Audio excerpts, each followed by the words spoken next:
Evangelho de Marcos, capítulo 1. As boas notícias acerca de Jesus Cristo, a mensagem, começam aqui, seguindo ao pé da letra o livro do profeta Isaías. Observem com atenção: enviei meu mensageiro adiante de vocês. Ele preparará a estrada para vocês. Trovão no deserto, preparem-se para a chegada de Deus. Tornem o caminho plano e reto. João o Batista apareceu no deserto pregando um batismo de mudança de vida que leva ao perdão dos pecados. As pessoas se atropelavam para ir a ele, desde a Judéia e Jerusalém, e enquanto confessavam seus pecados, eram batizadas por ele no Rio Jordão, como sinal de uma vida transformada. João vestia uma túnica de pelo de camelo, amarrada à cintura por um cinto de couro. Alimentava-se de gafanhotos e mel silvestre. Sua pregação era esta: o mais importante está por vir. O protagonista deste drama, perante o qual sou um simples figurante, mudará a vida de vocês. Eu os batizo aqui no rio, mudando a velha vida de vocês pela vida no reino. O batismo dele, com o Espírito Santo, irá mudá-los de dentro para fora. Nessa época, Jesus de Nazaré apareceu na Galiléia e foi batizado por João no Jordão. Assim que saiu da água, Jesus viu o céu aberto e o Espírito de Deus, à semelhança de uma pomba, descendo sobre ele. Com a visão do Espírito, ouviu-se uma voz: Você é o meu filho, escolhido e marcado pelo meu amor, a alegria da minha vida. Imediatamente o Espírito guiou Jesus ao deserto. Durante 40 dias e noites, ele foi testado por Satanás. Animais selvagens eram sua companhia e os anjos tomavam conta dele. Depois que João foi preso, Jesus mudou-se para a Galiléia e ali pregava: O tempo é agora. O reino de Deus está aqui. Mudem de vida e creiam na mensagem. Caminhando pela praia do mar da Galiléia, Jesus avistou Simão e seu irmão André pescando com redes. Era nisso que trabalhavam. Jesus convidou-os: Venham comigo. Vou fazer de vocês um novo tipo de pescadores. Vou mostrar como pescar pessoas em vez de peixes. Sem fazer uma pergunta, eles simplesmente largaram as redes e foram com ele. Alguns metros adiante, perto da praia, ele viu os irmãos Tiago e João, filhos de Zebedeu, que estavam no barco consertando as redes. Jesus fez aos dois a mesma proposta. Imediatamente, eles deixaram seu pai, Zebedeu, o barco e os empregados e o acompanharam. Eles entraram em Cafarnaum. Quando o sábado chegou, Jesus foi logo para a sinagoga e passou o dia lá ensinando. O povo ficou admirado com seu ensino objetivo e confiante, sem os sofismas e excitações usados pelos líderes religiosos. De repente, estando ele ainda na sinagoga, a reunião foi interrompida por um homem extremamente perturbado, que gritava: O que você veio fazer aqui conosco, Jesus? Sei o que você veio fazer aqui, Nazareno. Você é o Santo de Deus e veio aqui para nos destruir. Jesus ordenou: Quieto, saia dele. O espírito perturbador agitou o homem, protestou em voz alta e saiu. Os ouvintes, impressionados, cochichavam entre si: O que está acontecendo aqui? Um novo ensinamento com demonstração prática? Ele consegue calar espíritos demoníacos imundos e ainda os expulsa. A notícia correu rapidamente e todos na Galiléia ficaram sabendo do incidente. Jesus saiu da sinagoga e foi para a casa de Simão e André, acompanhado por Tiago e João. A sogra de Simão estava de cama, ardendo em febre. Informado disso, Jesus foi até onde ela estava, pegou-a pela mão e a fez levantar-se. Tão logo a febre a deixou, ela foi preparar o jantar para eles. Ao anoitecer, depois do pôr do sol, foram trazidas a ele pessoas doentes e afligidas por espíritos malignos. A cidade inteira fez fila na porta da casa. Ele curou os corpos doentes e as almas atormentadas. Os demônios conheciam sua verdadeira identidade, mas ele não permitia que se pronunciassem.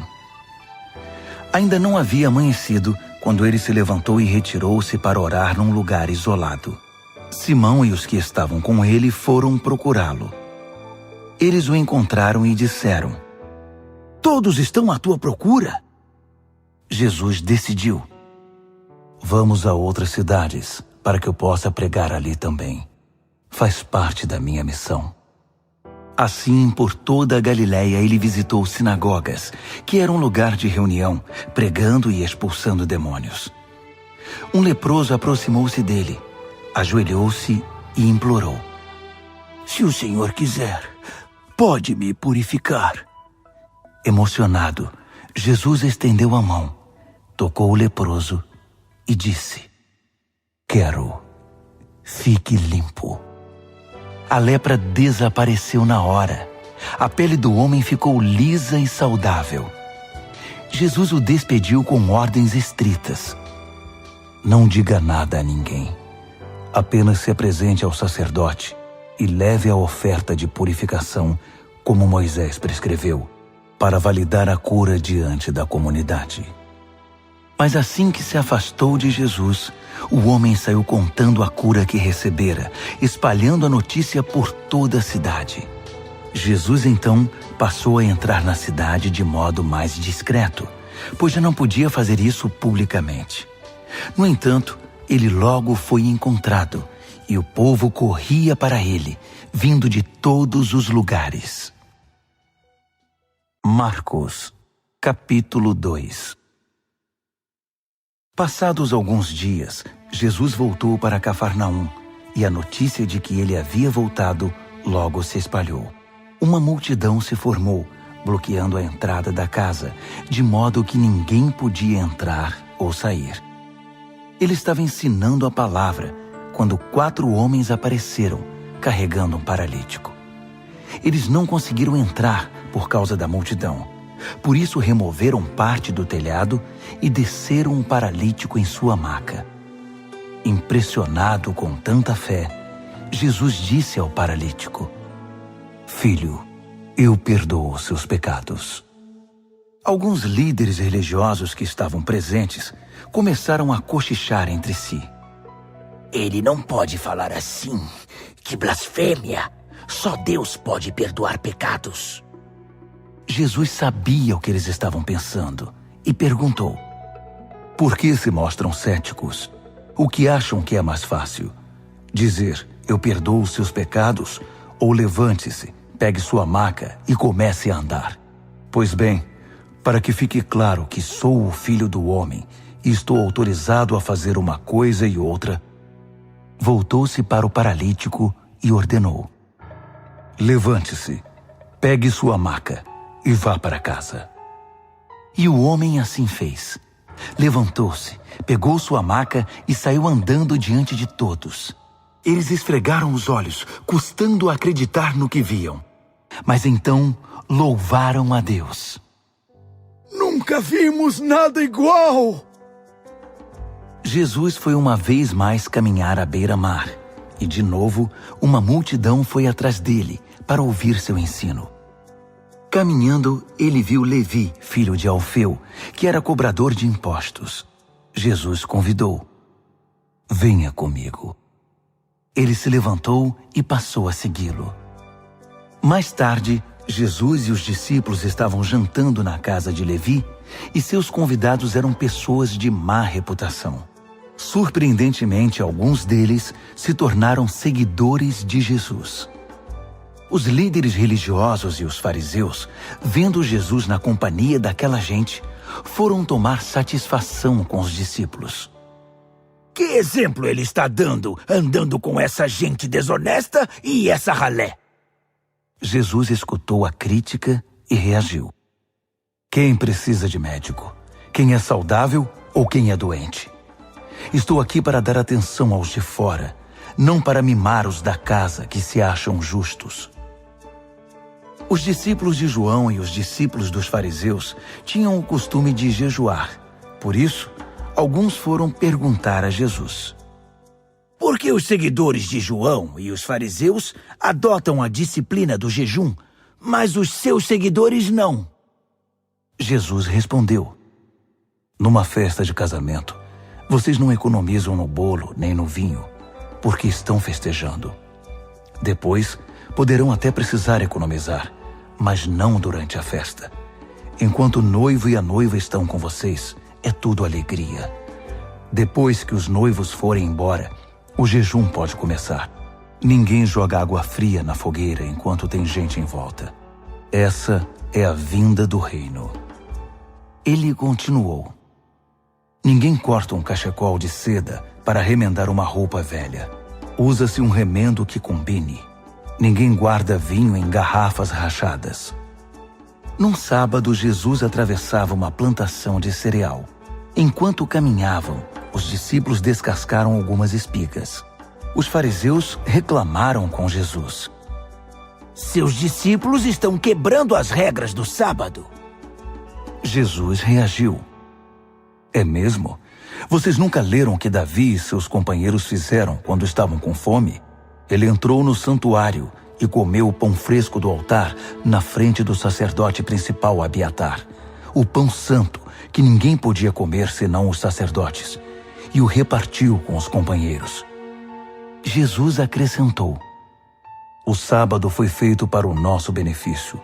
Não somos escravos do sábado. O Filho do Homem não é escravo do sábado. É o Senhor dele. Marcos, capítulo 3. Depois disso, ele voltou à sinagoga e estava ali um homem que tinha uma das mãos aleijada. Os fariseus estavam de olho para ver se ele iria curá-lo, quebrando o sábado. Ele disse ao homem da mão aleijada: fique aqui, onde todos possam vê-lo. Então ele perguntou aos presentes: que atitude é coerente com o sábado? Fazer o bem ou o mal? Ajudar as pessoas ou deixá-las sem ajuda? Ninguém disse nada. Ele os encarou um a um, indignado com a religiosidade inflexível deles, e então ordenou ao homem: estenda a mão. Ele a estendeu. Ela ficou perfeita.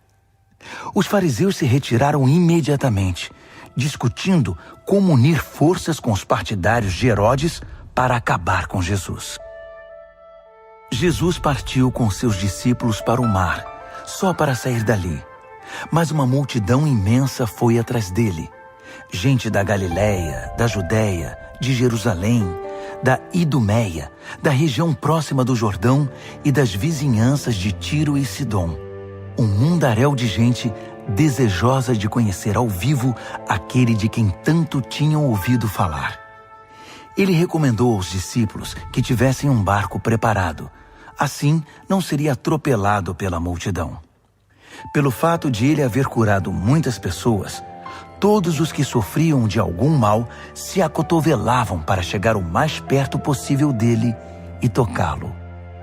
E no caso dos espíritos malignos, quando o reconheciam, caíam e gritavam: você é o Filho de Deus! Mas Jesus não dava atenção a eles. Fazia-os calar, proibindo-os de dizer em público quem ele era. Ele subiu a uma montanha e convidou alguns para o acompanhar. Foram juntos, e ali ele escolheu 12 e os designou apóstolos. Jesus os reuniu para enviá-los a proclamar a palavra. Também lhes daria autoridade para expulsar demônios. Os 12 são: Simão. Jesus mais tarde chamou Pedro, que significa rocha. Tiago, filho de Zebedeu. João, irmão de Tiago. Jesus passou a chamar os irmãos Zebedeu de Boanerges, que significa filhos do trovão. André, Felipe, Bartolomeu, Mateus, Tomé, Tiago, filho de Alfeu, Tadeu, Simão o Zelote, Judas Iscariotes, que o traiu. Jesus foi para casa e, como sempre, uma multidão se formou em volta. Era tanta gente pedindo ajuda que ele não tinha tempo nem para comer. Alguns parentes, informados da situação, foram tirá-lo de lá, até pela força, se necessário. Eles suspeitavam que Jesus estava perdendo o juízo. Os líderes religiosos de Jerusalém espalharam o boato de que ele estava praticando magia negra, fazendo truques diabólicos para impressionar o povo, mostrando poder espiritual. Jesus contestou a calúnia.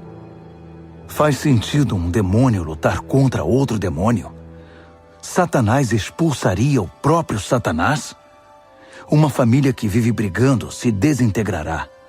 Se Satanás expulsa Satanás, não irá se destruir?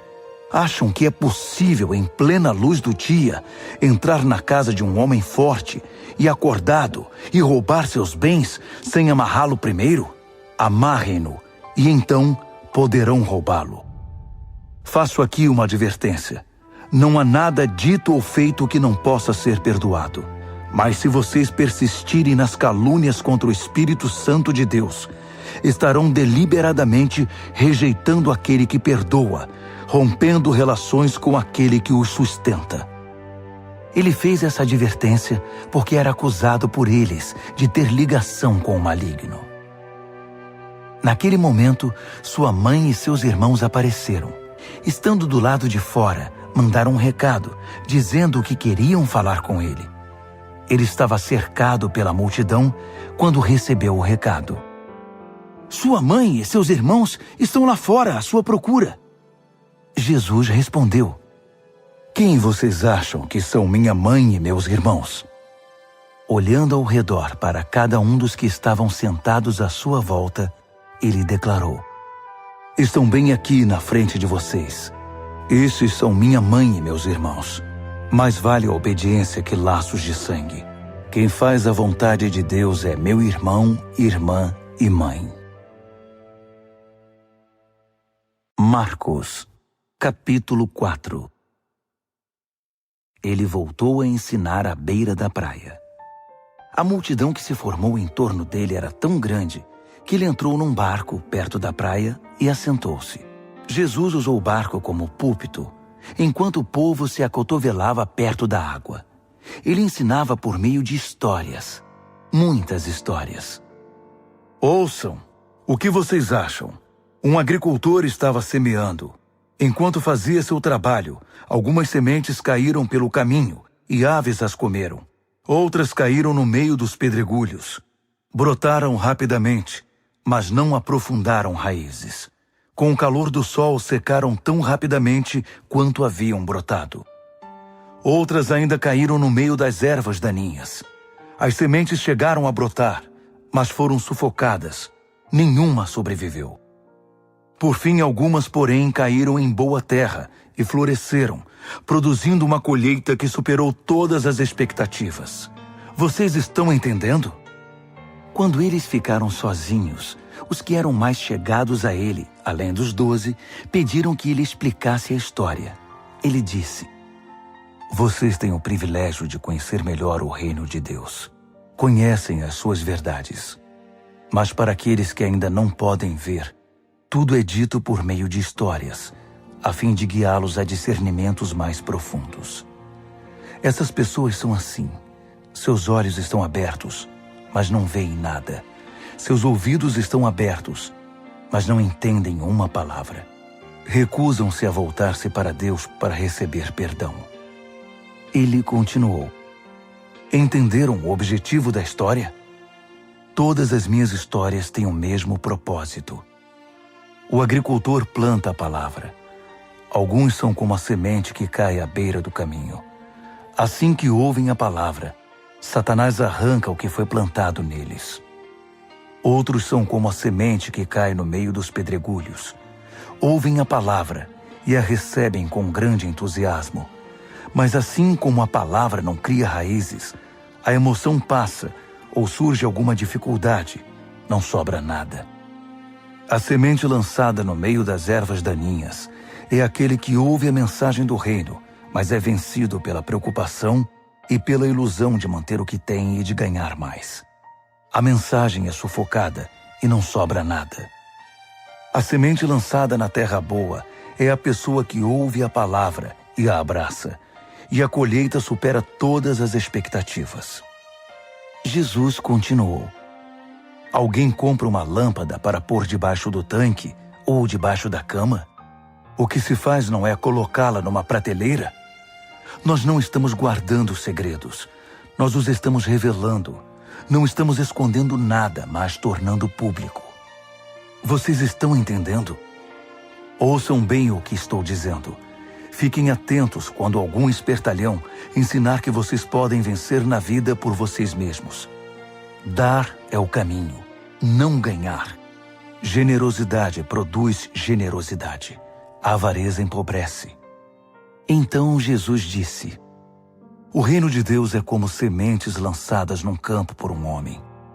Ele vai dormir e se esquece do que fez. A semente brota e cresce, mas ele nem imagina como isso ocorre. A terra dá conta de tudo, sem a ajuda dele. Primeiro o caule, depois a espiga e por fim o grão. Quando o grão está maduro, ele o colhe. É o tempo da colheita. Como podemos descrever o reino de Deus? Que ilustração podemos usar? É como a semente de mostarda. É uma das menores sementes, mas uma vez plantada, germina e cresce tanto que os pássaros fazem ninhos em seus ramos e abrigam-se à sua sombra. Com outras histórias semelhantes, ele apresentava sua mensagem ao povo, aplicando as histórias à experiência e compreensão deles. Ele sempre contava uma história. Quando estava sozinho com seus discípulos, explicava tudo, desfazendo o emaranhado. Todos os nós eram desatados. Naquele dia, ao cair da tarde, ele decidiu: vamos para o outro lado do mar. Eles entraram no barco em que ele estava. Outros barcos foram atrás deles. De repente, uma tempestade violenta os envolveu. As ondas invadiam a embarcação, ameaçando afundá-la, enquanto Jesus, com a cabeça sobre um travesseiro, dormia na popa do barco.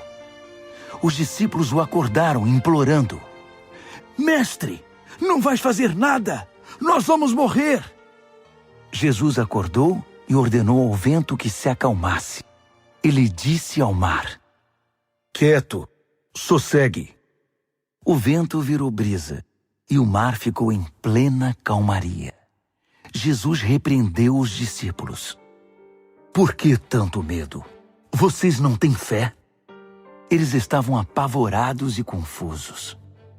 Afinal, quem é este homem? Se perguntavam. Até o vento e o mar se acalmam quando ele ordena. Marcos, capítulo 5. Eles chegaram ao outro lado do mar, na terra dos Gerazenos. Assim que Jesus saiu do barco, um louco, vítima de demônios, saiu do cemitério e correu para ele.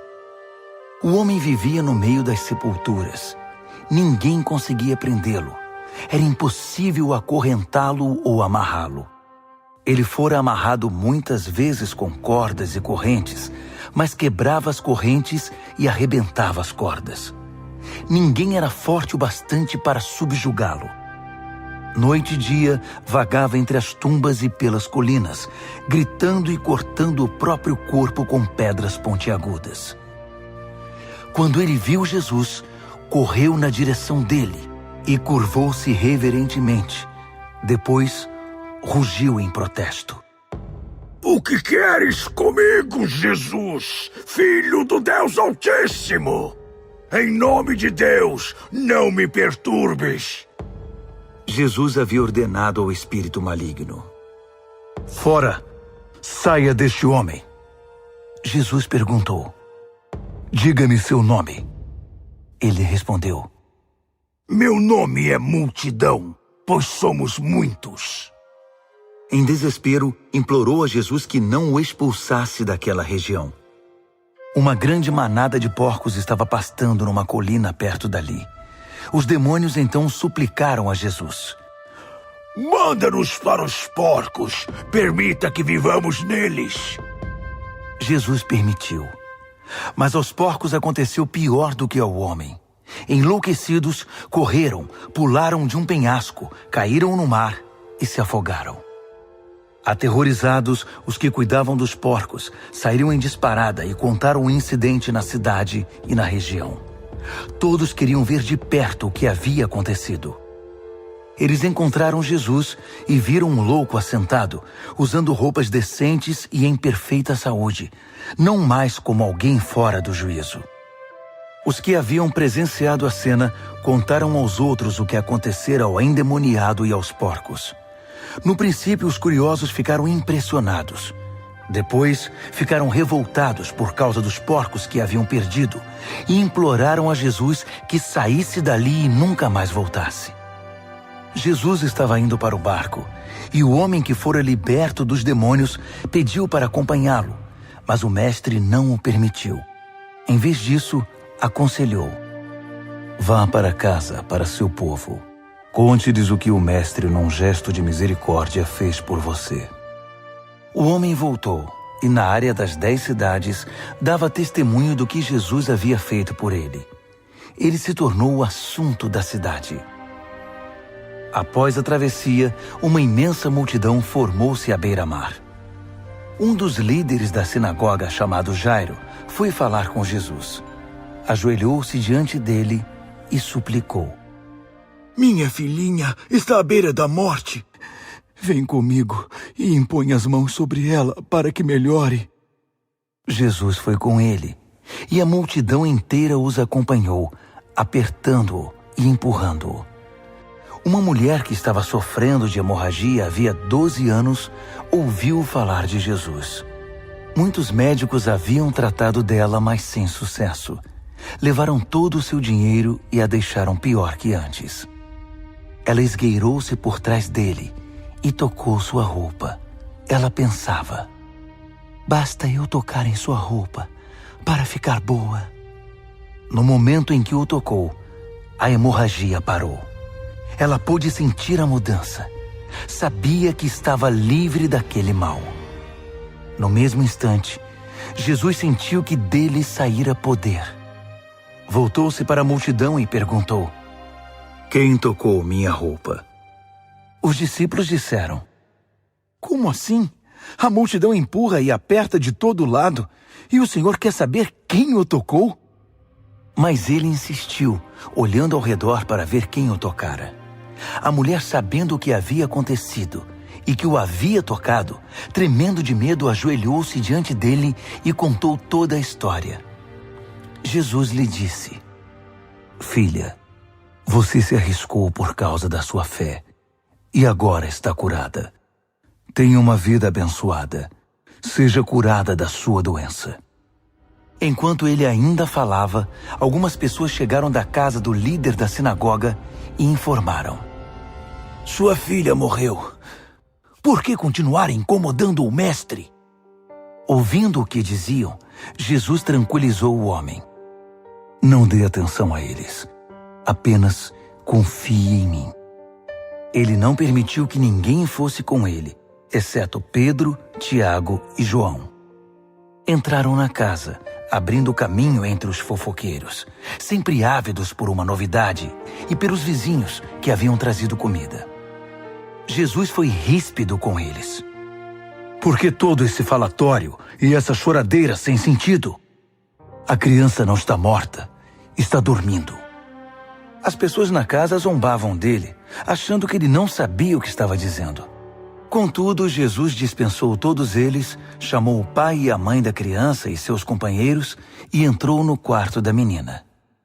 Segurando a mão dela, ordenou: Talita, cumi, que significa: menina, levante-se.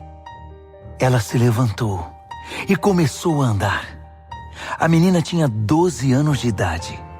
Os pais, obviamente, não continham a alegria, mas Jesus deu ordens estritas para que não contassem nada a ninguém e ordenou: deem a ela alguma coisa para comer. Marcos, capítulo 6. Quando partiu dali, Jesus voltou para sua cidade. Seus discípulos o acompanharam.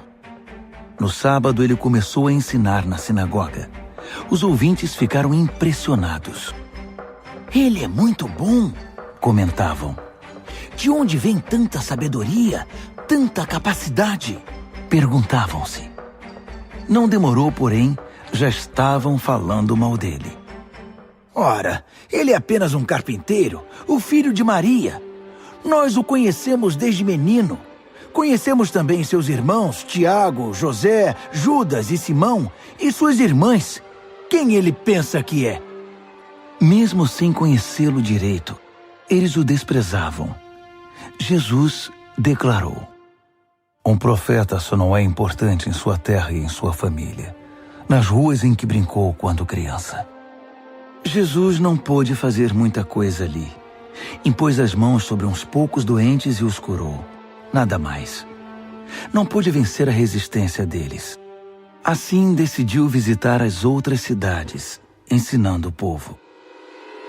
Jesus convocou os 12 e enviou-os em duplas. Deu-lhes autoridade e poder para enfrentar a oposição maligna, além das seguintes instruções: não pensem que precisarão de muito equipamento para cumprir a missão. Vocês são o equipamento. Nada de depender do dinheiro. Sejam simples. Nada de hospedagem de luxo. Hospedem-se num lugar simples e contentem-se com isso. Se não forem bem recebidos e se não os ouvirem, retirem-se sem estardalhaço, sem fazer cena. É hora de dar de ombros e continuar o caminho. Então eles partiram. Em alegre tom de urgência, anunciaram uma mudança radical de vida. Por onde passaram, expulsaram demônios e levaram saúde aos doentes, ungindo o corpo e curando a alma. Herodes tinha conhecimento de tudo isso, porque o nome de Jesus estava na boca de todo mundo. O rei dizia: esse deve ser João o Batista, que voltou dos mortos. Por isso é capaz de fazer milagres. Outros discordavam. Não, é Elias. Outros ainda opinavam. É um profeta, exatamente como os profetas dos tempos antigos. Herodes, porém, insistia. Tenho certeza de que é João. Eu o decapitei e agora ele está de volta, vivo. Esse Herodes foi aquele que mandara que João fosse preso e acorrentado por causa de Herodias, mulher de seu irmão Filipe. Pois João havia irritado Herodes por denunciar o adultério do rei. Fervendo de raiva, ela queria matá-lo, mas não ousou fazê-lo porque Herodes respeitava João. Convencido de que ele era um homem santo, o rei dispensava-lhe um tratamento especial. Sempre que o ouvia, sentia-se culpado. Mesmo assim, apreciava a palavra de João. Entretanto, chegou um dia especial, o aniversário de Herodes. Ele convidou toda a elite da Galileia, toda a nobreza. A filha de Herodias entrou no salão do banquete e dançou para os convidados. Ela encantou Herodes e todos os convidados. O rei disse à moça: peça-me qualquer coisa, darei o que você quiser. Entusiasmado, acrescentou: juro que divido meu reino com você se me pedir. Ela foi consultar sua mãe. O que devo pedir? Peça a cabeça de João, o Batista, foi a resposta. Empolgada, ela correu até o rei e pediu: quero a cabeça de João, o Batista, numa bandeja, e quero agora. O pedido deixou o rei abalado. Mas para não perder o prestígio diante dos convidados, concedeu o que ela desejava. Ordenou que o carrasco fosse à prisão e trouxesse a cabeça de João. Ele cortou a cabeça de João e trouxe-a numa bandeja. Entregou-a à moça, que a levou para sua mãe. Quando os discípulos de João souberam do fato, foram buscar o corpo e lhe deram um sepultamento digno. Os apóstolos voltaram de sua missão e relataram a Jesus tudo o que haviam feito e ensinado. Jesus disse: venham, vamos parar e descansar um pouco. Era tanta gente indo e vindo que eles não tinham tempo nem para comer. Eles entraram no barco e foram para um lugar mais tranquilo. Entretanto, alguém os viu partindo, e a notícia se espalhou. Muita gente saiu correndo das cidades vizinhas e chegou ao lugar de destino antes deles. Quando Jesus saiu do barco, uma multidão imensa o aguardava. Ao ver todo aquele povo, ele ficou comovido. Afinal, eram como ovelhas sem pastor. Ele imediatamente pôs-se a ensiná-los. Já no cair da tarde, os discípulos viram que Jesus estava se alongando e o interromperam. Estamos no meio do nada e está ficando tarde. Despede o povo para que eles saiam e consigam o que comer nas redondezas. Jesus respondeu: vocês vão dar comida a eles. Eles perguntaram: é sério? Mesmo que gastemos uma fortuna? Mas ele não estava brincando. Quantos pães vocês têm? Verifiquem. Não demorou para saberem. 5 pães e 2 peixes, informaram. Jesus mandou que todos se assentassem em grupos de 50 ou de 100 na grama verde. Ele tomou os 5 pães e os 2 peixes, olhou para o céu, orou, abençoou o pão, partiu-o e entregou tudo aos discípulos, que por sua vez o repartiram com o povo. Ele fez o mesmo com o peixe. Todos comeram e ficaram satisfeitos. Os discípulos recolheram 12 cestos de sobras, e os que participaram da refeição foram cerca de 5.000. Terminada a refeição, Jesus insistiu em que os discípulos entrassem no barco e fossem para Betsaida, enquanto ele despedia o povo. Em seguida, ele subiu a uma montanha para orar. Tarde da noite, o barco já estava longe, e Jesus ainda estava em terra. Ele podia ver a dificuldade de seus companheiros com os remos, pois o vento estava contra o barco. Por volta das 4 horas da madrugada, Jesus foi na direção deles, andando sobre o mar.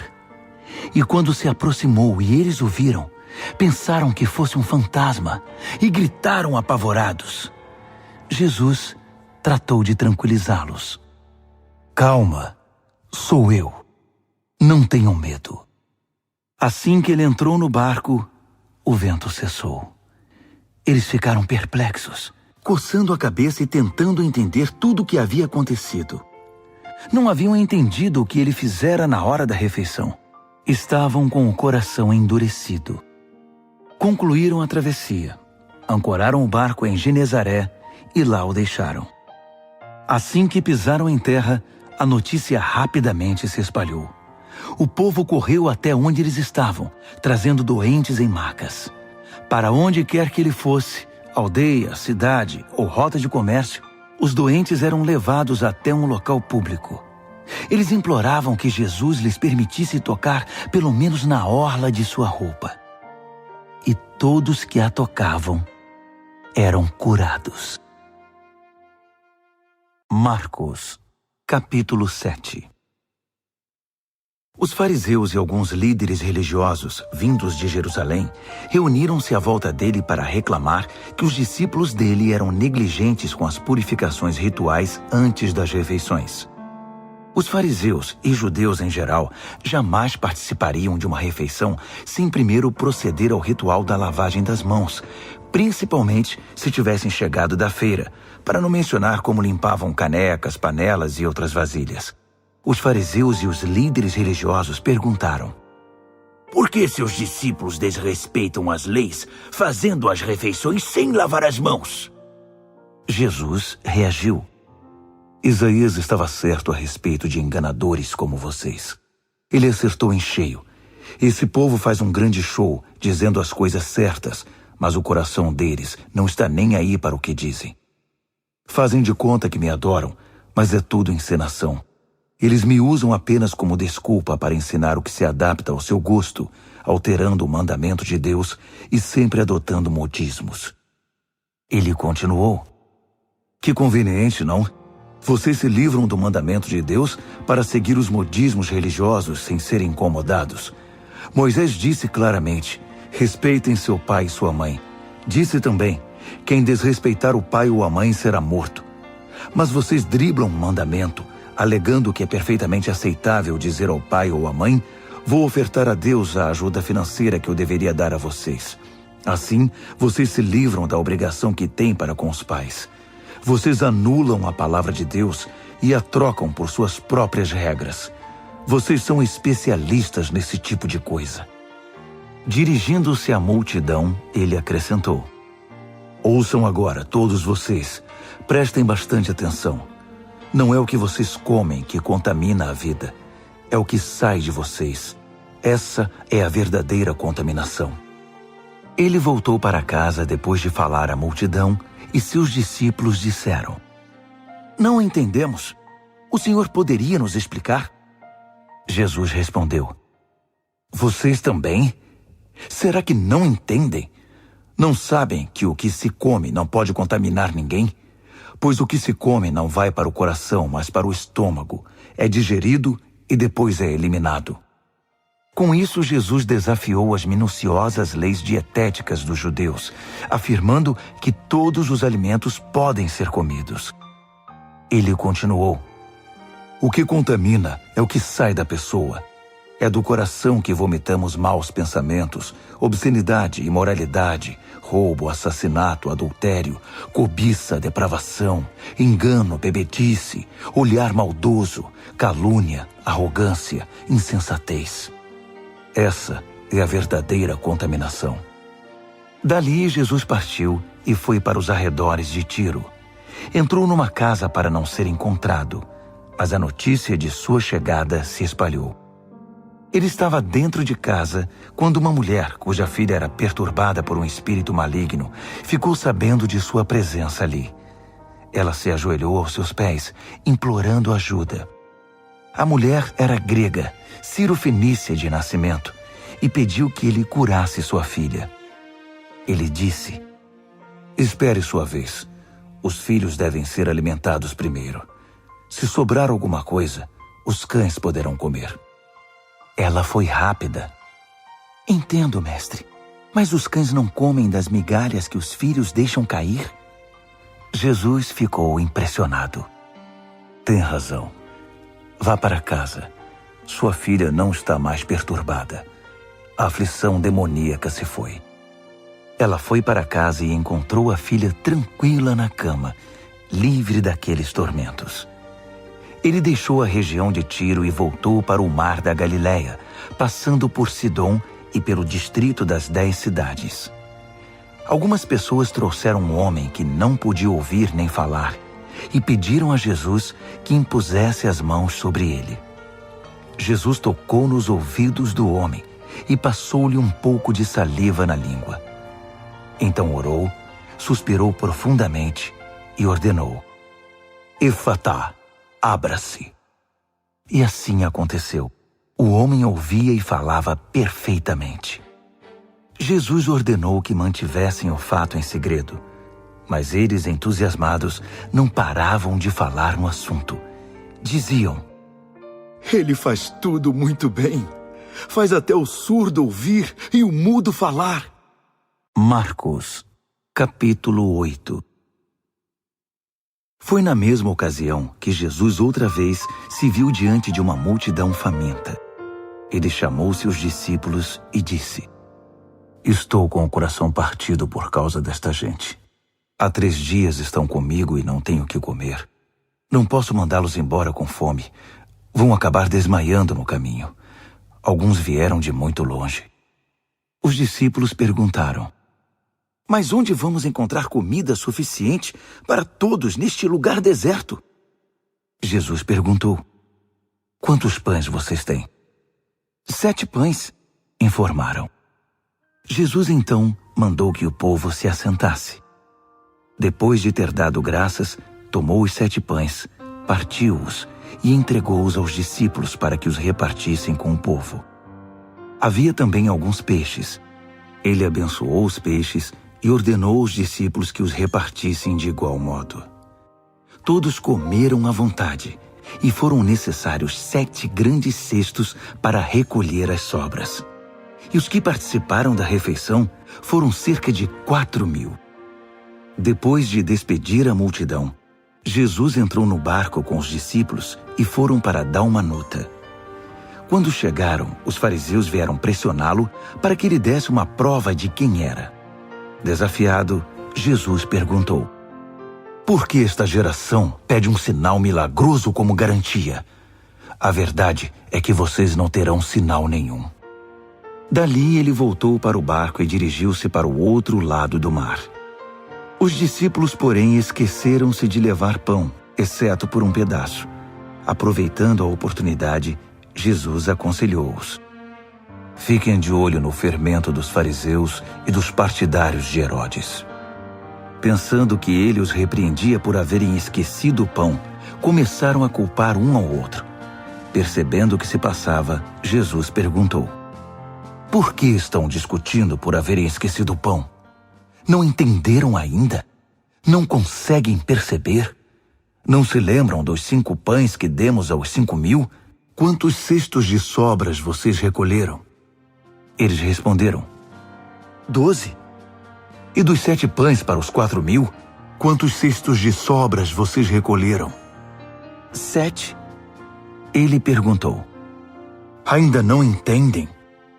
Ao chegarem eles a Betsaida, algumas pessoas trouxeram um cego e pediram a Jesus que o tocasse. Tomando-o pela mão, ele o levou para fora da cidade. Passou saliva nos olhos do homem, impôs as mãos sobre ele e perguntou: consegue ver alguma coisa? Ele olhou para cima e disse: vejo homens, só que eles parecem árvores andando. Jesus voltou a impor as mãos sobre ele. Dessa vez, o homem percebeu que havia recuperado completamente a visão. Agora via tudo com perfeição. Jesus mandou-o para casa, advertindo: não entre na cidade. Jesus e seus discípulos visitaram as cidades ao redor de Cesareia de Filipe. Enquanto caminhavam, ele perguntou: quem o povo diz que eu sou? Eles responderam: alguns pensam que é João o Batista, outros acham que é Elias. Há quem pense que é algum dos profetas.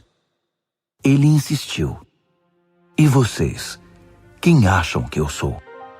Pedro declarou: tu és o Cristo, o Messias. Jesus pediu que guardassem segredo, que não dissessem nada a ninguém. Em seguida, resolveu explicar algumas coisas. É necessário que o Filho do Homem seja maltratado, levado a julgamento e declarado culpado pelos líderes do povo, sacerdotes e líderes religiosos. Que seja morto e 3 dias depois ressuscite. Ele falava de modo simples e claro para que todos entendessem. Pedro, porém, protestou, segurando-lhe o braço. Vendo que os discípulos hesitavam em aceitar os fatos, Jesus repreendeu Pedro. Pedro, saia do meu caminho. Fora, Satanás. Você não tem ideia de como Deus trabalha. Reunindo uma multidão e seus discípulos, Jesus disse: quem quiser seguir-me, tem de aceitar minha liderança. Quem está na garupa não pega na rédea. Eu estou no comando. Não fujam do sofrimento. Abracem-no. Sigam-me e mostrarei a vocês como agir. Autoajuda não é ajuda. O autossacrifício é o caminho, o meu caminho, para ser realmente salvo. Qual é a vantagem de conquistar tudo o que se deseja e perder a si mesmo? O que vocês teriam para dar em troca da própria alma? Se vocês têm vergonha de mim ou do meu caminho por causa dos seus amigos inconstantes e sem futuro, saibam que irão enfrentar uma vergonha muito maior na presença do Filho do Homem quando ele voltar, envolto pela glória de Deus, seu Pai, com um exército de anjos. Marcos, capítulo 9. Então ele foi para casa dizendo: não é sonho. Alguns de vocês aqui verão tudo isso acontecer. O reino de Deus chegando com força total. 6 dias depois, 3 dos discípulos viram isso acontecer. Jesus levou Pedro, Tiago e João a um alto monte. Ali sua aparência mudou diante deles. Suas roupas brilhavam intensamente, de uma brancura tal que ninguém seria capaz de produzir. De repente, eles perceberam que Elias e Moisés estavam ali também, conversando com Jesus. Então Pedro interrompeu a conversa. Rabi, que grande momento! Que tal se construíssemos 3 memoriais na montanha? Um para o Senhor, um para Moisés e um para Elias. Ele falava sem pensar, apavorado e maravilhado com o que via. Naquele instante, uma nuvem brilhante os envolveu, e da nuvem ouviu-se uma voz. Este é meu filho, marcado pelo meu amor. Ouçam-no. No minuto seguinte, os discípulos olharam ao redor, esfregando os olhos. Não estavam vendo mais ninguém a não ser Jesus. Enquanto desciam a montanha, Jesus os fez prometer que guardariam segredo. Não digam nada a ninguém sobre o que viram, até que o Filho do Homem levante-se dos mortos. Mas eles ficaram imaginando o que significaria levantar-se dos mortos. Eles fizeram uma pergunta. Por que os líderes religiosos dizem que Elias tem de vir primeiro? Jesus explicou. Elias vem para deixar tudo pronto. A verdade, porém, é que Elias já veio, mas eles não o reconheceram. Eles o desprezaram, assim como irão tratar o Filho do Homem. De acordo com as Escrituras, ele sofrerá terrivelmente. Será torturado e tratado com desprezo. Quando desceram a montanha para se reunir aos outros discípulos, viram-se rodeados por uma multidão imensa que debatia com os líderes religiosos. Assim que viu Jesus, o povo ficou animado. Correram para ele e o saudaram. Ele perguntou: o que está acontecendo? Por que toda esta agitação? Um homem da multidão respondeu: Mestre, eu trouxe meu filho que foi deixado mudo por um demônio. Toda vez que o demônio se apossa dele, joga-o ao chão. O menino baba, arranja os dentes e fica rígido como uma tábua. Falei com teus discípulos, esperando que o libertassem, mas não puderam. Jesus suspirou inconformado. Mas que geração! Vocês não conhecem Deus. Até quando vou ter de aguentar esse tipo de coisa? Quantas vezes ainda vou ter de passar por isso? Tragam o menino aqui. Eles o trouxeram. Quando o demônio viu Jesus, apossou-se do menino, que ficou babando e se contorcendo no chão. Jesus perguntou ao pai do menino: há quanto tempo isso acontece? Desde que era pequeno. Muitas vezes o demônio o joga no fogo ou no rio para matá-lo. Se o Senhor puder fazer alguma coisa, tenha misericórdia e nos ajude. Jesus disse: se eu puder, tudo é possível para quem tem fé. Assim que Jesus disse essas palavras, o pai do menino exclamou: eu creio, mas me ajude a vencer as minhas dúvidas. Percebendo que a plateia ficava cada vez maior, Jesus deu ordens expressas ao espírito maligno. Espírito mudo e surdo, eu ordeno, sai dele e não volte. Com muito estardalhaço, o espírito saiu. O menino estava pálido como um defunto, de modo que as pessoas começaram a dizer: ele está morto. Mas tomando-o pela mão, Jesus o levantou. O menino ficou em pé.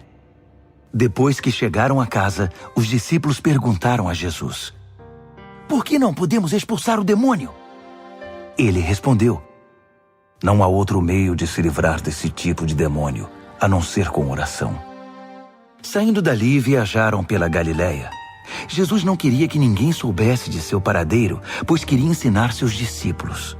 Ele anunciou: o Filho do Homem está para ser traído por gente que não quer nada com Deus. Eles o matarão, mas 3 dias depois ele aparecerá, vivo. Eles não sabiam do que ele estava falando, mas tinham medo de perguntar. Eles foram para Cafarnaum. Já em casa, ele perguntou: o que vocês discutiam pelo caminho? O silêncio foi constrangedor, porque eles estavam discutindo sobre quem deles era o maior. Ele se assentou, chamou os 12 e disse: saibam que quem quiser ser o primeiro ficará por último e será servo de todos. Ele pôs uma criança no meio da sala e, pegando-a nos braços, disse: Quem recebe uma dessas crianças como eu estou fazendo, recebe-me também. Mais que isso, recebe o próprio Deus que me enviou. Então, João disse a Jesus: Mestre, vimos um homem usando teu nome para expulsar demônios e o impedimos, porque ele não é do nosso grupo. Jesus reprovou-os: Não o impeçam. Ninguém pode usar meu nome para fazer algo bom e poderoso e no momento seguinte afastar-se de mim. Se ele não é inimigo, é aliado. Qualquer um que lhes der um copo d'água em meu nome está do nosso lado, e Deus levará isso em conta. Mas quem prejudicar esses que são como crianças, intimidando-os ou tirando proveito da simplicidade deles, logo irá desejar nunca ter feito isso. Seria melhor jogar-se no meio do mar com uma pedra amarrada ao pescoço. Se sua mão ou seu pé os atrapalha na caminhada com Deus, é melhor cortá-los e jogá-los fora. É preferível viver mutilado ou aleijado do que ter 2 mãos e 2 pés que o levem para a fornalha de fogo eterno. Se seu olho desvia sua atenção de Deus, arranque-o e jogue-o fora. É preferível viver com apenas um olho do que ter uma visão perfeita no fogo do inferno. Todos cedo ou tarde irão passar por um fogo purificador. Mas vocês serão preservados das chamas eternas. Por isso, preservem-se. Vivam sempre em paz. Marcos, capítulo 10. Dali ele foi para a região da Judéia, do outro lado do Jordão. Como sempre, uma multidão o acompanhava, e ele punha-se a ensiná-los. Um dia, os fariseus vieram provocá-lo. É permitido a um homem divorciar-se de sua esposa? Jesus perguntou: O que Moisés determinou? Eles responderam: Moisés deu permissão que o marido a mandasse embora, dando-lhe uma certidão de divórcio. Jesus disse: Moisés deu esse mandamento apenas como concessão ao coração duro de vocês. Na criação, no plano original, Deus fez e uniu o homem e a mulher. Por isso, um homem deixa seu pai e sua mãe, e por meio do casamento se torna uma só carne com sua mulher. Não são mais 2 indivíduos, formam agora uma nova unidade. Deus criou uma união tão perfeita que ninguém pode ter a ousadia de profaná-la separando-os. Depois que estavam em casa, os discípulos voltaram a tocar no assunto. Jesus foi muito direto. O homem que se divorcia de sua esposa para se casar com outra comete adultério contra ela. A mulher que se divorcia do marido para se casar com outro comete adultério também. Alguns estavam trazendo crianças a Jesus, na esperança de que ele as abençoasse. Mas os discípulos deram uma bronca nessa gente. Jesus não escondeu a irritação. Não tentem afastar essas crianças. Não as impeçam de vir a mim. O reino de Deus é feito de pessoas que são como crianças. Prestem atenção. Se vocês não aceitarem o reino de Deus com a simplicidade de uma criança, nunca entrarão nele. Então, tomando as crianças nos braços, impunha as mãos sobre elas e as abençoava. Jesus caminhava pela rua e um homem veio correndo, ajoelhou-se e perguntou: Bom mestre, que devo fazer para alcançar a vida eterna? Jesus perguntou: Por que você me chama bom? Ninguém é bom a não ser Deus. Você conhece os mandamentos. Não mate, não cometa adultério, não roube, não minta, não engane, honre seu pai e sua mãe. Ele disse: Mestre, faço tudo isso desde muito novo. Jesus olhou-o nos olhos e, cheio de amor por ele, disse: Falta algo. Venda tudo o que você tem e dê aos pobres. Toda a sua riqueza então estará no céu. Depois venha me seguir. Foi um choque. Aquela era a última coisa que ele esperava ouvir. Assim, abatido, ele se foi. Sendo muito apegado aos seus bens, não queria abrir mão de tudo. Enquanto observava, Jesus disse aos seus discípulos: Vocês fazem ideia de como é difícil para os ricos entrar no reino de Deus? Os discípulos foram pegos de surpresa, mas Jesus continuou: Vocês não imaginam como é difícil. É mais fácil um camelo passar pelo fundo de uma agulha. Os discípulos ficaram chocados. Se é assim, quem tem chance? Perguntaram. Jesus olhou bem firme para eles e disse: Ninguém tem chance se pensam que conseguirão pelo esforço próprio. A única maneira é deixar Deus agir. Só Ele tem o poder de fazer. Pedro então lhe disse: Nós deixamos tudo para te seguir. Jesus disse: Guardem isto. Ninguém que sacrifique casa, irmãos, irmãs, mãe, pai, filhos, propriedades, seja o que for, por minha causa e por causa da mensagem, sairá perdendo. Eles terão tudo de volta, multiplicado muitas vezes em casas, irmãos, irmãs, mães, filhos e propriedades, mas também em problemas. Terão ainda o prêmio da vida eterna. Aí está de novo a grande inversão.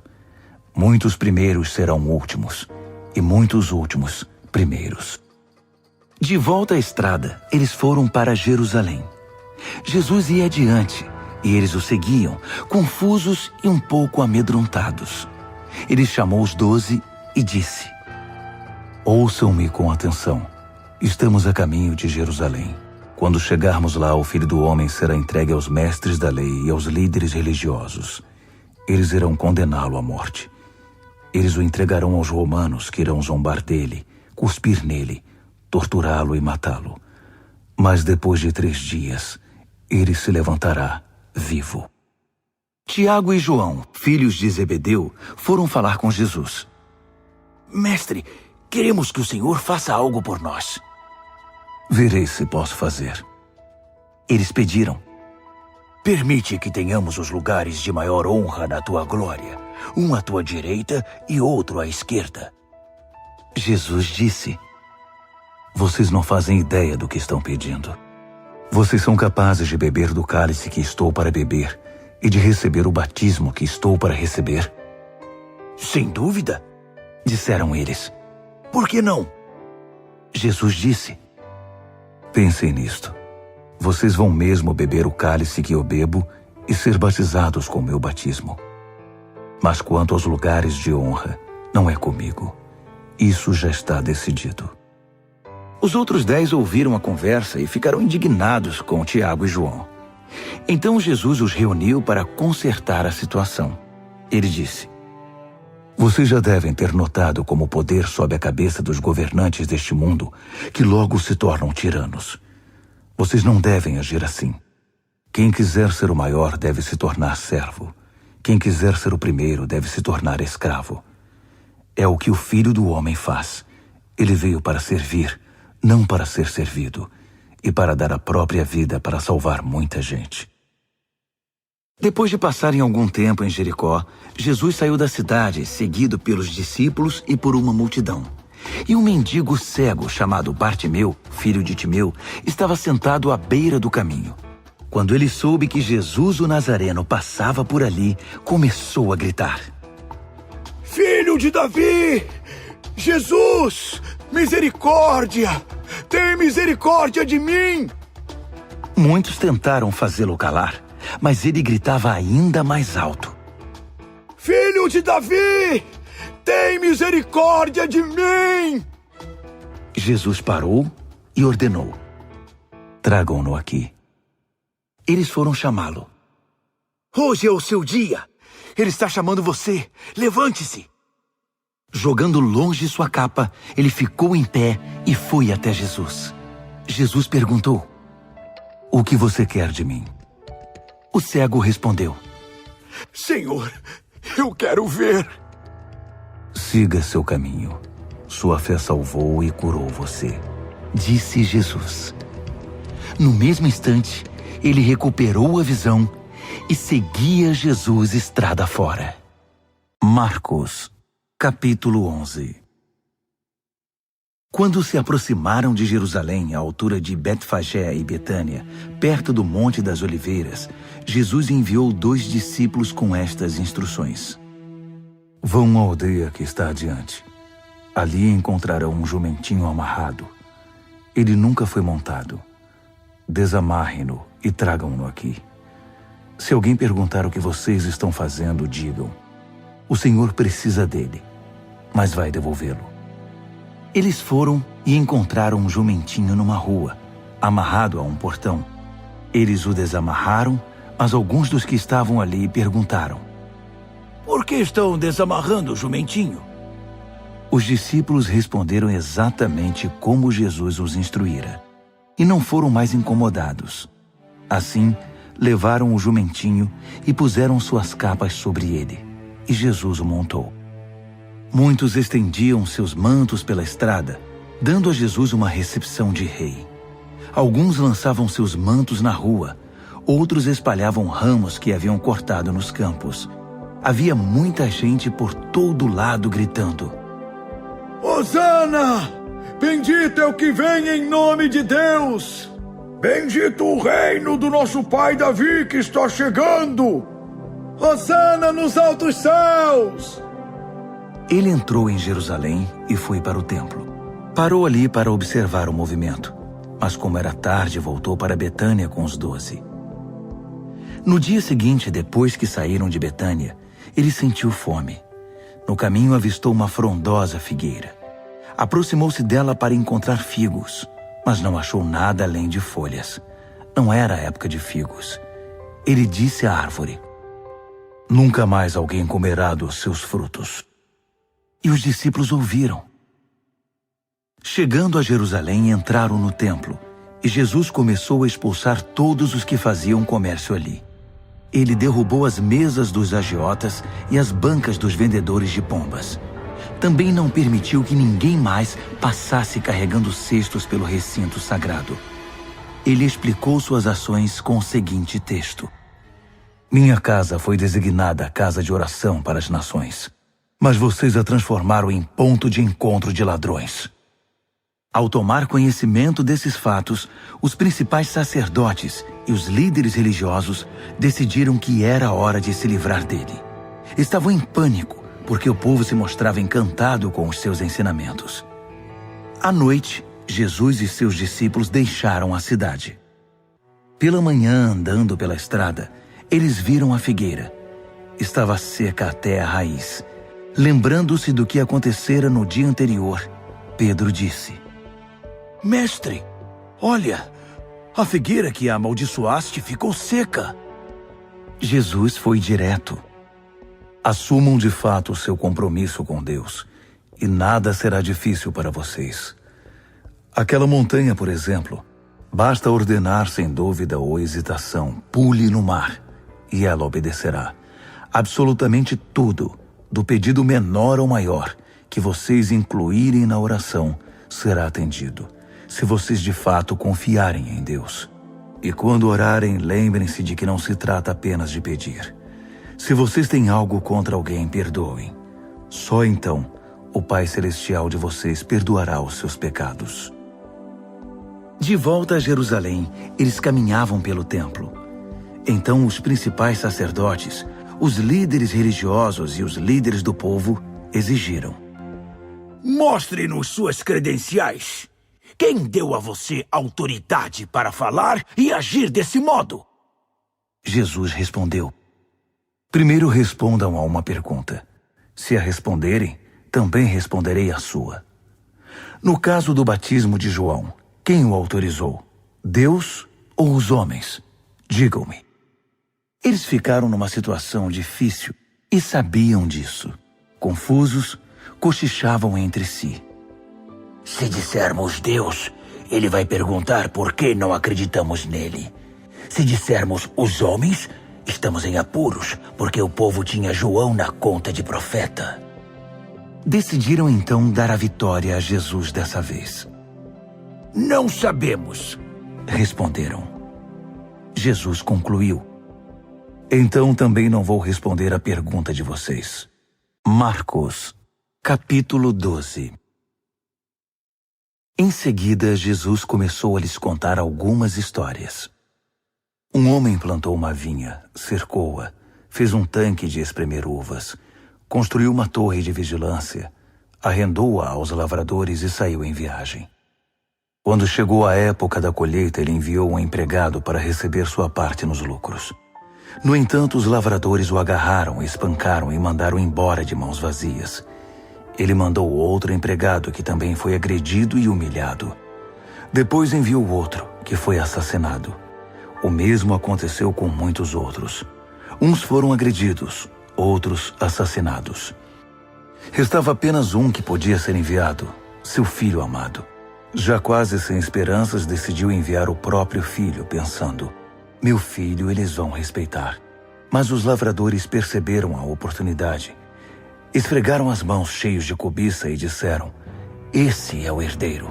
Vamos matá-lo e ficar com a vinha. Então o agarraram e mataram, e depois jogaram o corpo fora da vinha. O que vocês acham que o proprietário da vinha irá fazer? Isso mesmo, vai se livrar dessa gente. Depois arrendará a vinha a outros. E vocês podem confirmar nas Escrituras. A pedra que os pedreiros rejeitaram é agora a principal. Isso é obra de Deus. Nós esfregamos os olhos, custando a crer nisso. Percebendo que o recado era para eles, os líderes religiosos quiseram prendê-lo na hora. Mas como estavam receosos da opinião pública, acharam melhor recuar. Por isso saíram dali tão rápido quanto puderam. Os mesmos líderes enviaram alguns fariseus e partidários de Herodes, certos de que iriam incriminá-lo. Eles disseram: mestre, conhecemos a sua integridade. Sabemos que o senhor não se importa com a opinião popular, não explora seus discípulos e ensina o caminho de Deus com muito zelo. Diga-nos com toda a honestidade, é correto pagar impostos a César? Jesus percebeu de imediato a malandragem e disse: qual a razão desse joguinho? Por que tentam me pegar com essas armadilhas? Vocês têm uma moeda?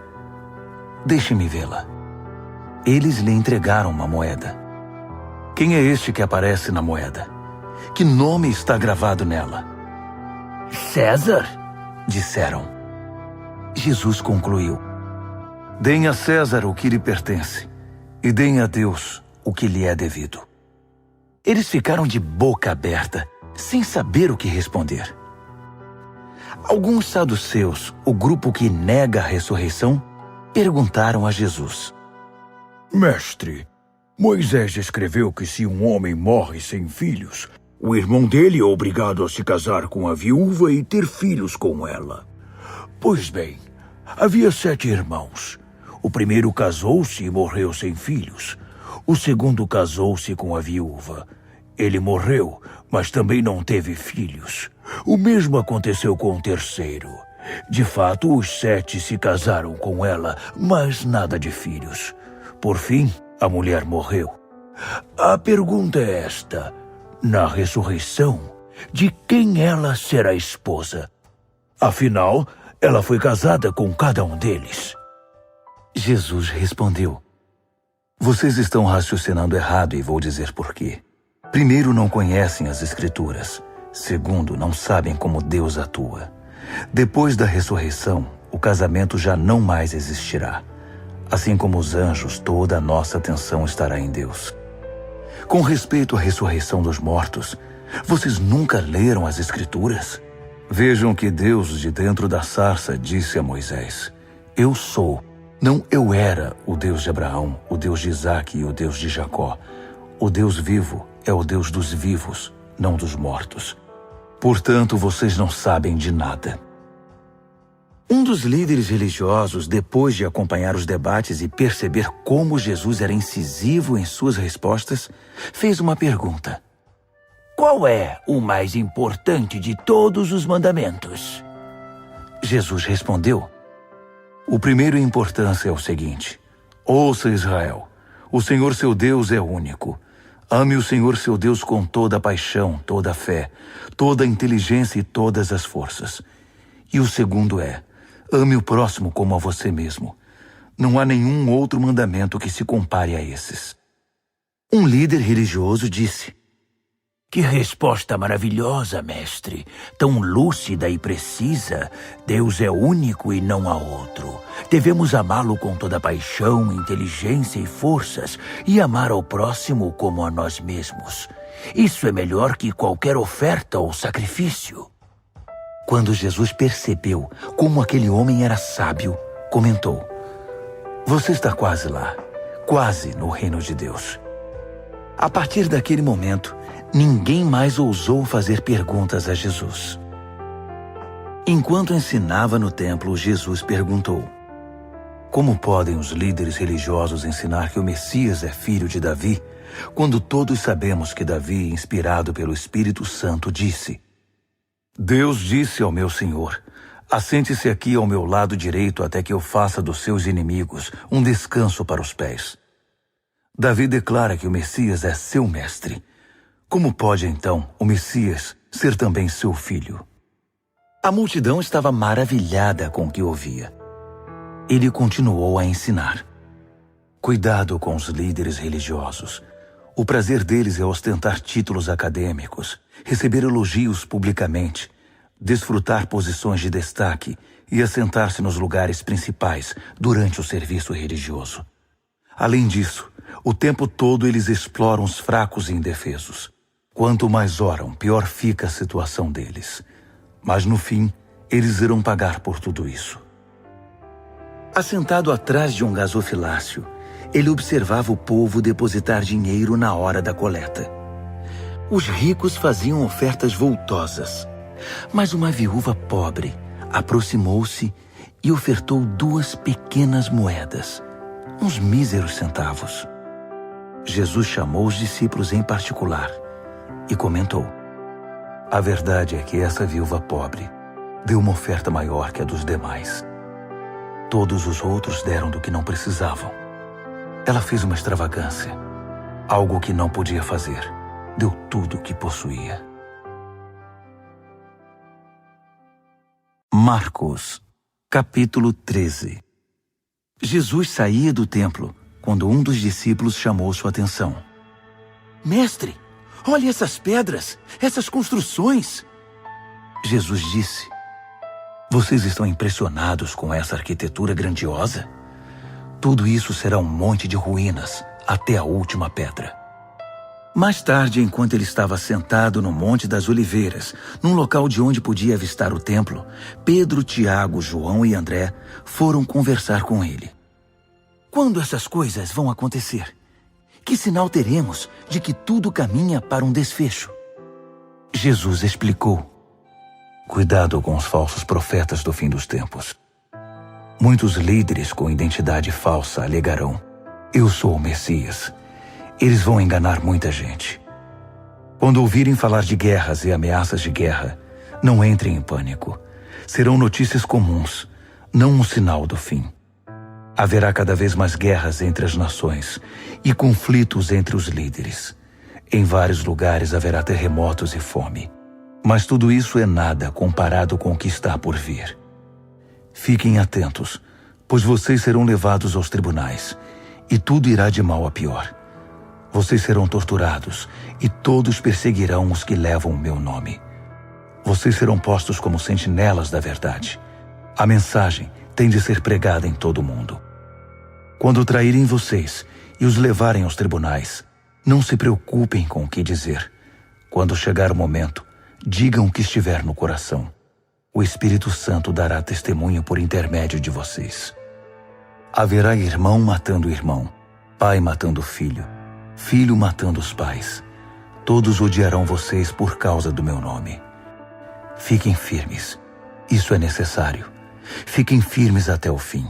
Vocês não ficarão desamparados, pois serão salvos. Estejam preparados para fugir quando virem a besta da profanação, estabelecida onde nunca deveria estar. Quem lê não terá dificuldade de entender o que estou falando. Quando isso acontecer, se vocês estiverem na Judéia naquele tempo, corram para as colinas. Se estiverem trabalhando no quintal, não voltem para buscar nada em casa. Se estiverem no campo, não voltem para buscar agasalho. As grávidas e as que amamentam sofrerão mais. Orem para que isso não aconteça no inverno. Serão dias difíceis. Nada parecido aconteceu desde que Deus fez o mundo, nem depois haverá. Se esses dias de aflição seguissem o curso normal, ninguém suportaria. Mas por causa dos escolhidos de Deus, a aflição será encurtada. Se alguém anunciar, aqui está o Messias, ou apontar, lá está ele, não caiam nessa. Falsos messias e pregadores mentirosos surgirão aos montes. Suas credenciais impressionantes e seus deslumbrantes espetáculos, se possível, iludiriam até os escolhidos de Deus. Fiquem atentos, pois eu os avisei com antecedência. Após aqueles tempos difíceis, o sol perderá o seu brilho, a lua ficará nublada, as estrelas cairão do céu e os poderes cósmicos sofrerão abalo. Então todos irão ver o Filho do Homem chegar em grande estilo. Seu esplendor encherá o céu. Ninguém deixará de ver. Ele enviará seus anjos, que ajuntarão os escolhidos de Deus dos 4 cantos da terra, desde os lugares mais distantes. Aprendam a lição da figueira. Quando percebem que ela começou a florescer e verdejar, vocês sabem que o verão está chegando. O mesmo acontecerá com vocês. Quando virem os sinais, saberão que não demorará muito. Levem isso a sério. Não estou me dirigindo apenas às gerações futuras, mas a vocês também. Esta era continua até que todas essas coisas aconteçam. O céu e a terra vão desaparecer, mas as minhas palavras jamais. Querem saber o dia e a hora? A verdade é que ninguém sabe, nem os anjos do céu, nem mesmo o Filho, só o Pai. Portanto, fiquem atentos, pois vocês não sabem o momento exato. É como um homem que vai viajar e deixa a casa sob a responsabilidade dos empregados, cada qual com uma tarefa, e põe o porteiro para vigiar. Portanto, permaneçam em seu posto, vigiando. Vocês não sabem a que horas o dono da casa vai voltar. De noite, à meia-noite, ao cantar do galo ou pela manhã. Vocês não vão querer que ele apareça sem aviso e os encontre dormindo no posto. Por isso reforço a advertência. Permaneçam em seus postos. Vigiem. Marcos, capítulo 14. Dali a 2 dias começaria a festa da Páscoa, com 8 dias de duração, e a festa dos pães sem fermento. Os principais sacerdotes e líderes religiosos estavam procurando um modo de prender Jesus e matá-lo. Eles concordaram em que não deveriam fazer isso durante a semana da Páscoa. Não queremos iniciar uma guerra, disseram. Jesus estava em Betânia como convidado de Simão, o leproso. Enquanto jantava, uma mulher apareceu com um frasco de perfume muito caro. Abrindo o frasco, ela derramou o perfume sobre a cabeça de Jesus. Alguns convidados ficaram indignados. Que desperdício! Esse perfume poderia ser vendido pelo valor do salário de 1 ano e o dinheiro distribuído entre os pobres. Eles fuzilavam a mulher com os olhos. Jesus, porém, disse: Deixem-na em paz. Por que vocês a incomodam? Ela acaba de fazer algo tão maravilhoso para mim. Os pobres estarão sempre aí, todos os dias, mas eu não. Sempre que quiserem, poderão fazer algo por eles, mas não para mim. Ela fez o que pôde, quando pôde. Ungiu meu corpo para o sepultamento. Tenho certeza de uma coisa. Em qualquer lugar do mundo em que a mensagem for pregada, o que ela fez aqui será lembrado e admirado. Então Judas Iscariotes, um dos 12, procurou o sacerdote principal, determinado a trair Jesus. Eles mal podiam acreditar no que ouviam e lhe prometeram uma boa recompensa. Ele ficou apenas esperando o momento certo de entregá-lo. No primeiro dia da festa dos pães sem fermento, dia de preparar o sacrifício da Páscoa, os discípulos perguntaram a Jesus: Onde queres que preparemos a ceia da Páscoa? Ele orientou 2 dos discípulos. Vão para a cidade. Um homem com um jarro de água encontrará vocês. Sigam-no. Perguntem ao proprietário da casa em que ele entrar. O mestre quer saber em qual aposento ele poderá comer a ceia da Páscoa com seus discípulos. O homem mostrará a vocês uma sala no 2º andar, espaçosa, limpa e arrumada. Façam ali os preparativos. Os discípulos foram para a cidade e tudo aconteceu como ele lhes dissera. Eles prepararam ali a refeição pascal. Depois do pôr do sol, ele chegou com os 12. Quando estavam à mesa, Jesus disse: Tenho algo difícil, mas importante a dizer. Um de vocês me trairá. Alguém que, neste momento, come comigo. Chocados, começaram a dizer um após o outro: Eu não! Ele respondeu: É um dos 12, alguém que come sempre comigo. O Filho do Homem sofrerá a dor da traição, já prevista nas Escrituras. Até aí nenhuma surpresa. Mas ai do traidor do Filho do Homem. Melhor que ele nunca tivesse nascido. Durante a refeição, depois de tomar o pão e abençoá-lo, Jesus o partiu, deu-o aos discípulos e disse: Tomem, isto é meu corpo. Tomando o cálice e dando graças a Deus, entregou-o a eles também, e todos beberam. Ele disse: Isto é meu sangue, a nova aliança de Deus, derramado em favor de muitos. Não beberei vinho outra vez até o dia em que o beber no reino de Deus. Então eles cantaram um hino e foram para o Monte das Oliveiras. Jesus alertou-os: Por causa do que vai acontecer comigo, vocês irão se dispersar.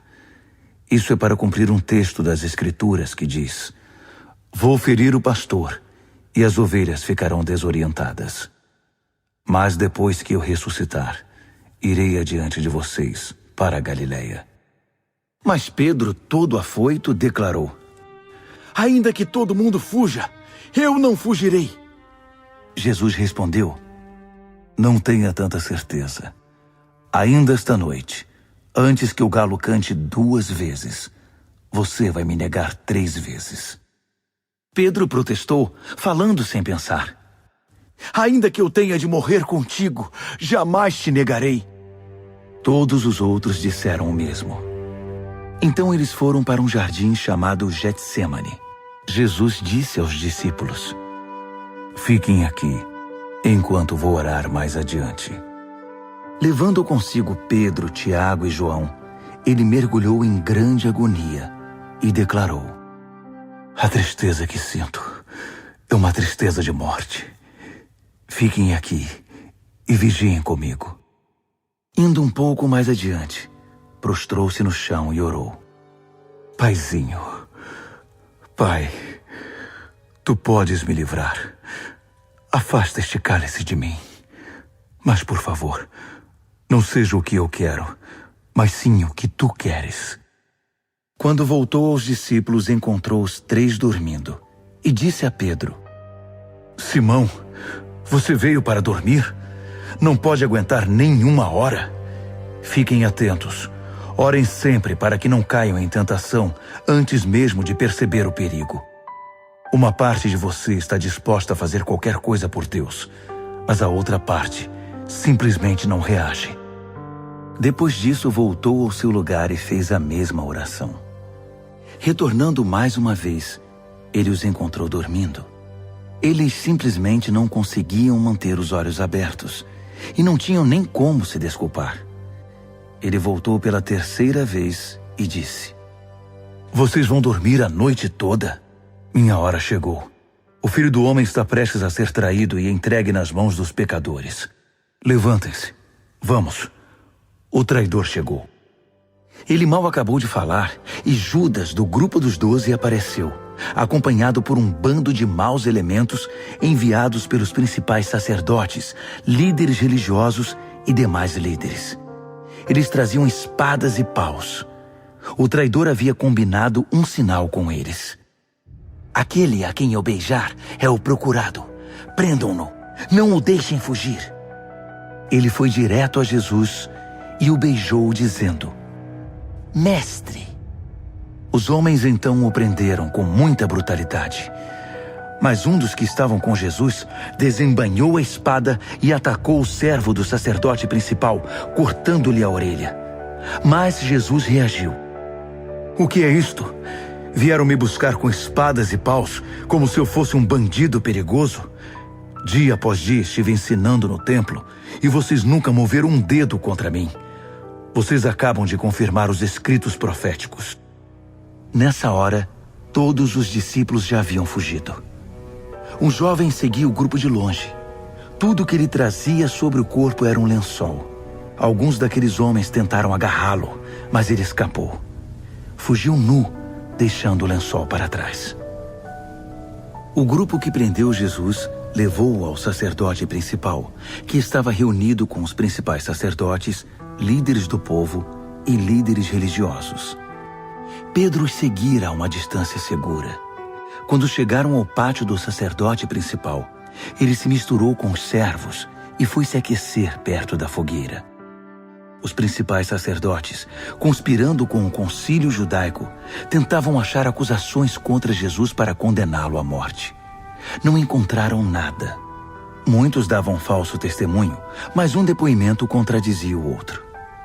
Alguns homens apareceram com esta história.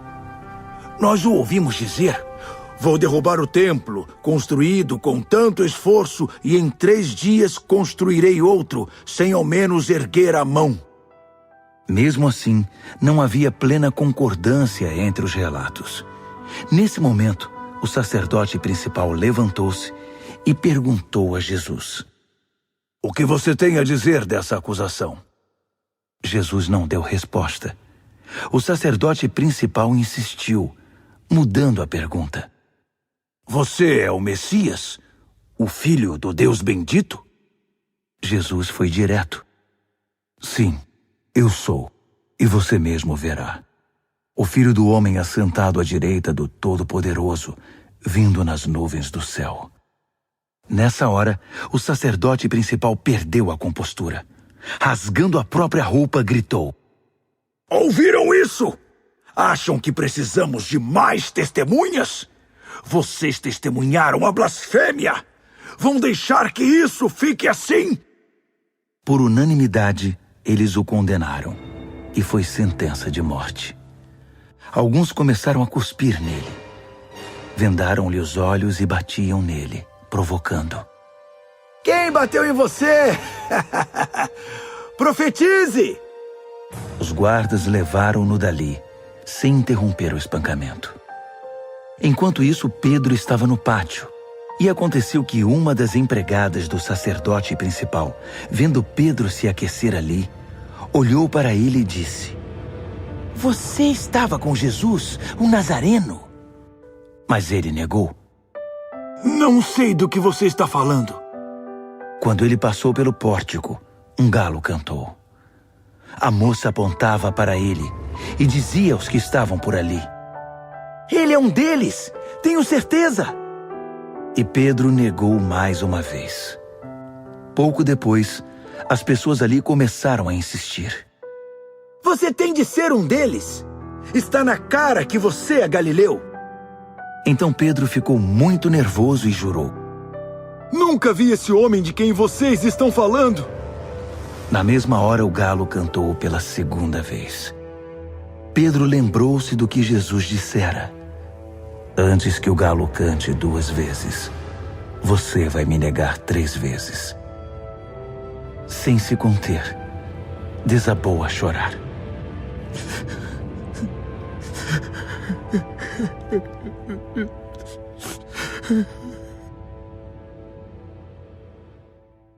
Marcos, capítulo 15. À primeira luz do dia, os principais sacerdotes, os mestres da lei e os líderes religiosos convocaram uma sessão com todo o concílio judaico. Eles amarraram Jesus com cuidado e foram levá-lo a Pilatos. Pilatos perguntou: Você é o rei dos judeus? Jesus respondeu: Se você diz. Os principais sacerdotes derramaram diante do governador um dilúvio de acusações. Pilatos insistiu: Você não vai responder nada? São muitas acusações. Mesmo assim, ele ficou em silêncio. Pilatos ficou impressionado. Havia o costume de se libertar um prisioneiro na festa, qualquer um que o povo pedisse. Na ocasião havia outro prisioneiro chamado Barrabás, preso com revoltosos que haviam cometido assassinato num levante contra Roma. A multidão logo iria apresentar seu pedido, e Pilatos se antecipou a eles. Vocês querem que eu liberte o rei dos judeus? O governador sabia que fora por pura inveja que os sacerdotes haviam entregado Jesus. No entanto, os principais sacerdotes haviam orientado a multidão para que pedissem a libertação de Barrabás. Mas Pilatos perguntou: Então, o que farei com este homem que vocês chamam rei dos judeus? Eles gritaram: Crucifique-o! Pilatos objetou: Mas por qual crime? Contudo, eles gritavam ainda mais alto: Crucifique-o! Pilatos atendeu ao pedido da multidão. Libertou Barrabás e entregou Jesus para ser açoitado e crucificado. Os soldados levaram Jesus ao palácio, chamado Pretório, e reuniram uma tropa inteira. Vestiram-no com um manto de púrpura e puseram uma coroa de espinhos na cabeça dele. Então, começou a zombaria. Viva o rei dos judeus! Eles lhe batiam na cabeça com um bastão, cuspiam nele e se ajoelhavam diante dele, como se o reverenciassem. Quando cansaram das chacotas, tiraram-lhe o manto de púrpura e o vestiram de novo com as suas roupas. Então o levaram para crucificá-lo. Um homem estava passando de volta do trabalho, Simão de Cirene, pai de Alexandre e Rufo. Eles o obrigaram a carregar a cruz de Jesus. Os soldados levaram Jesus ao Gólgota, que significa colina da caveira. Ofereceram-lhe vinho misturado com mirra para aliviar a dor, mas ele não aceitou. Então o pregaram na cruz. Depois fizeram um sorteio para ver quem ficaria com suas roupas. Jesus foi crucificado às 9h da manhã. A acusação, o rei dos judeus, foi escrita numa placa. Com ele crucificaram 2 criminosos, um à direita e outro à esquerda. Os que passavam caçoavam, sacudindo a cabeça e ironizando. Você alegou que poderia destruir o templo e reconstruí-lo em 3 dias? Mostre agora seu poder! Salve-se! Se você é mesmo o Filho de Deus, desça da cruz! Os principais sacerdotes e os líderes religiosos também estavam ali, misturados ao povo, divertindo-se e zombando de Jesus. Ele salvou os outros, mas não pode se salvar. Ele é mesmo o Messias, o rei de Israel? Então, desça da cruz e todos nós acreditaremos em você.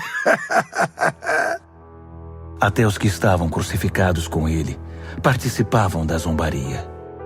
Então, do meio-dia às 3h, toda a terra ficou na escuridão. Cerca das 3h, Jesus gritou bem alto: Eloi, Eloi, lama sabachthani.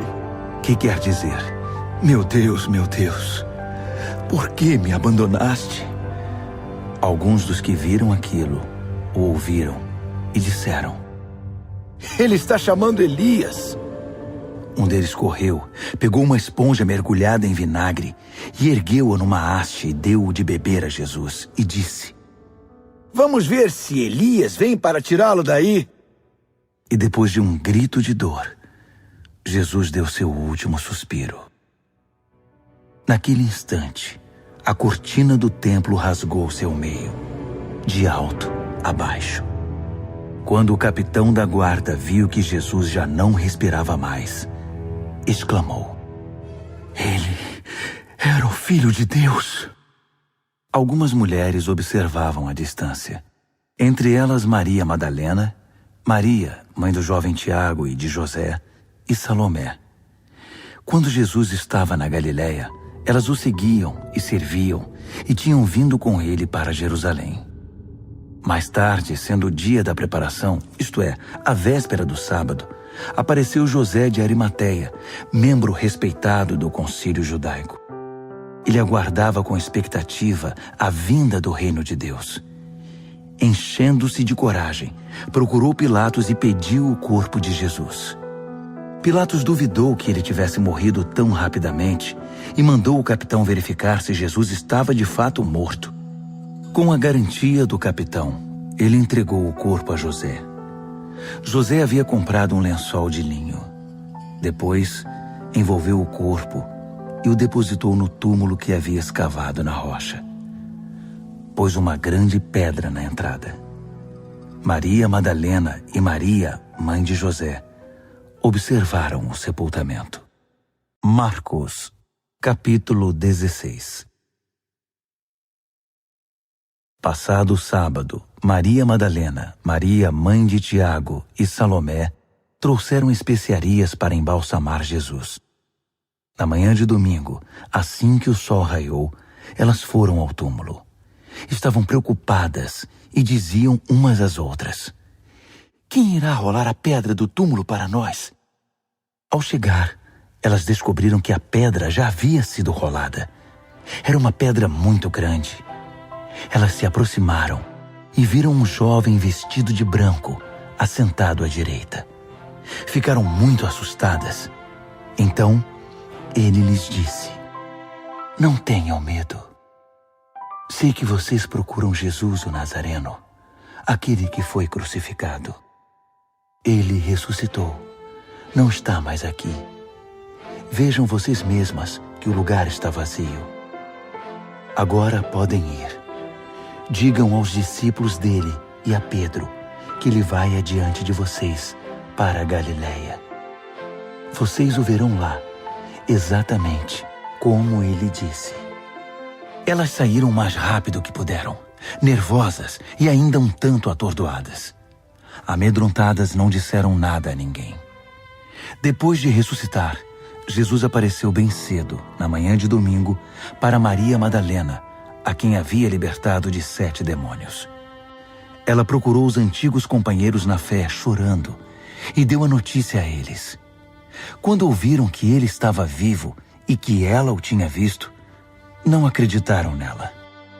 Mais tarde, ele apareceu de forma diferente a 2 deles que caminhavam pelo campo. Eles voltaram e contaram aos demais, mas estes também não acreditaram no relato.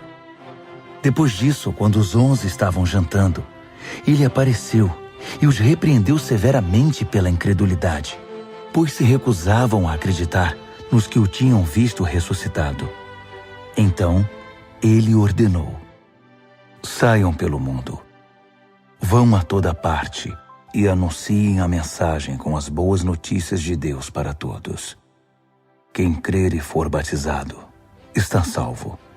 Quem se recusar a crer está condenado. Estes são alguns dos sinais que acompanharão os que crerem. Eles vão expulsar demônios em meu nome, falar em novas línguas, pegar em serpentes e até beber veneno sem que nada lhes aconteça. Também vão impor as mãos sobre os enfermos e curá-los."